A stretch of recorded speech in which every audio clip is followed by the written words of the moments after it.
In an interview with the French Le Figaro daily, President al-Assad says Syria is fighting terrorists, the majority of whom are al-Qaeda members, and cannot be dealt with except through elimination.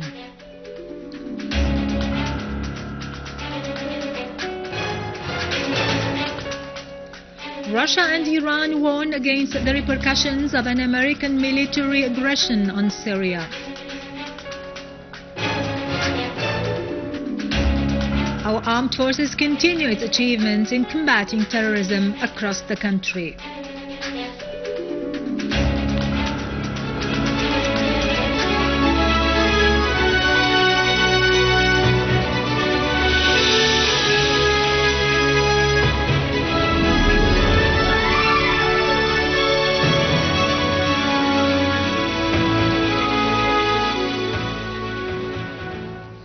Good afternoon, ladies and gentlemen. This is Irado Krikorian with the news in English. In an interview with the French Le Figaro daily, President Bashar al-Assad said Syria is fighting terrorists, the majority of whom belong to al-Qaeda organization, who cannot be dealt with except through eliminating them.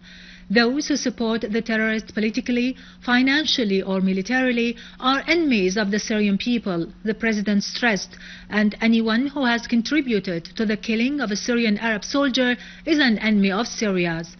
The President added that those who accuse Syria of using chemical weapons are responsible for presenting the evidence. We challenged them to present one single proof for such accusation, but they have not. On the American aggression, Washington threatens to launch on Syria. President al-Assad said, "The strong is he who prevents the war, not who ignites it." He pointed out that chaos, wars and extremism will spread everywhere if such aggression occurs. In reply to a question on how to stop the war and the crisis in Syria, the President said that since the beginning he has affirmed that the solution is through dialogue. However, we are fighting today terrorists, 80 to 90% of whom are linked to al-Qaeda, President al-Assad added. Consequently, an end must be put to the Saudi, Turkish, French and British support and to the smuggling of armed men from Jordan. Then we can talk about political steps, the President affirmed. In reply to a question whether His Excellency would sacrifice his life for the sake of Syria, the President said, "There is no difference between a president and a citizen. We have two choices," the President added, "either to fight and defend our country against terrorism or to surrender." This region has been constantly witnessing wars, but it has never surrendered and will not surrender. The President stressed that the Syrian Arab army was able to enter any place it wanted. Why is it permissible to fight terrorism in other countries and not in Syria? The President asked. The President concluded his interview affirming that we must distinguish between the enemy people and the enemy state. The French people are not an enemy, but the policy of their state is hostile to the Syrian people. This animosity will end when the French state changes its policy.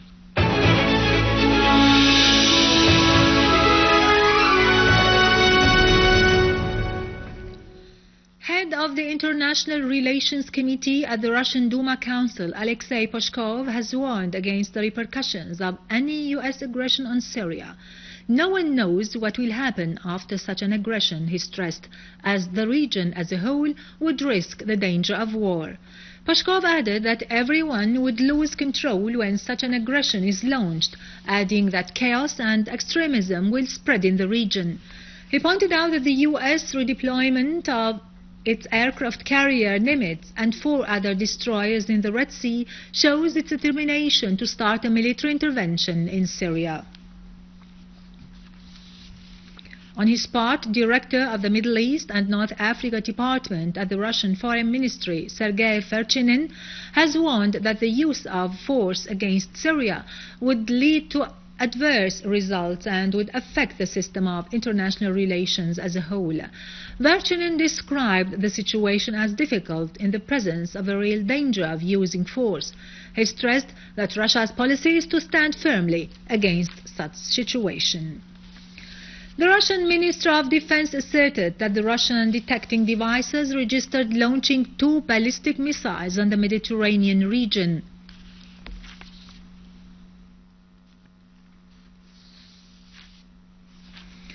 The Speaker of the Iranian Shura Council, Ali Larijani, has affirmed that the possible American military aggression on Syria will further expand the scope of the crisis, affirming that the only solution should be political.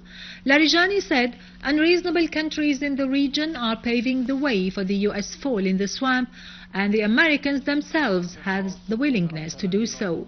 Larijani said, in case of a military attack against Syria, the war will move to other places as well.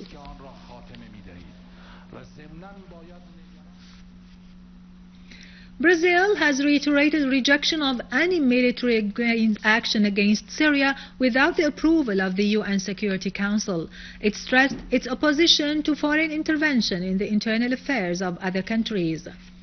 Brazilian Foreign Minister Luis Alberto Figaro has said that military intervention happens only in the case of self-defense, as the UN resolution stipulates, as well as in the case of a unanimous UN Security Council's vote. He added that such a case is not present today. Therefore, we consider the use of force away from those two cases as a violation of international law, the Brazilian Foreign Minister stressed.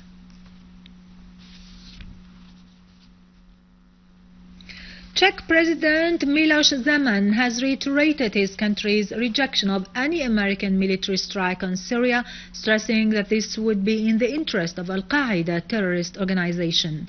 Zeman was astonished at the West's contradictory policy, as it supports al-Qaeda in Syria and at the same time fights this terrorist organization in Afghanistan.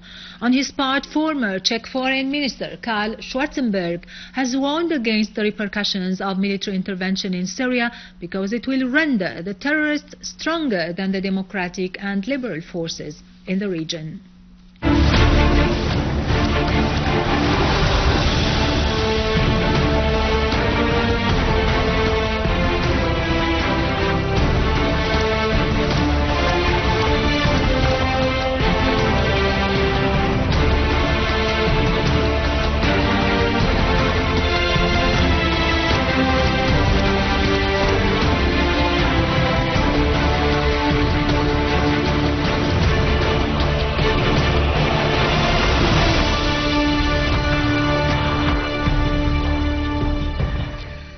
Welcome back.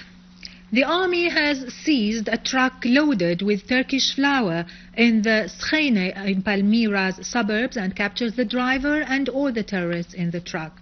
During a combing operation in the southern farms in Palmyra, our armed forces seized a terrorist warehouse full of ammunition, explosive devices, hand grenades, military uniforms and stolen medical tools. The army had tightened control of the southern farms in Palmyra last Thursday after eliminating the last terrorist gathering there.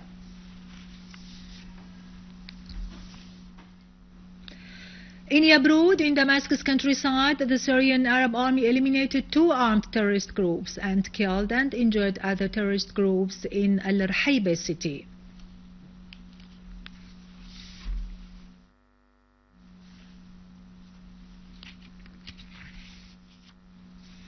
A terrorist group attacked al-Jibsi gas line in al-Sfera area north of Deir ez-Zor, which led to the explosion of the line and suspending the work of al-Jibsi gas factory, which produces about 1.5 million cubic meters of gas every day. The targeted line provides the power stations of Al-Tim and Az-Zara, and that will lead to reducing the quantity of gas which is used as a fuel for gas turbines, which in turn would lead to reduce the production of the power in Deir ez-Zor and Al-Hasaka governorates.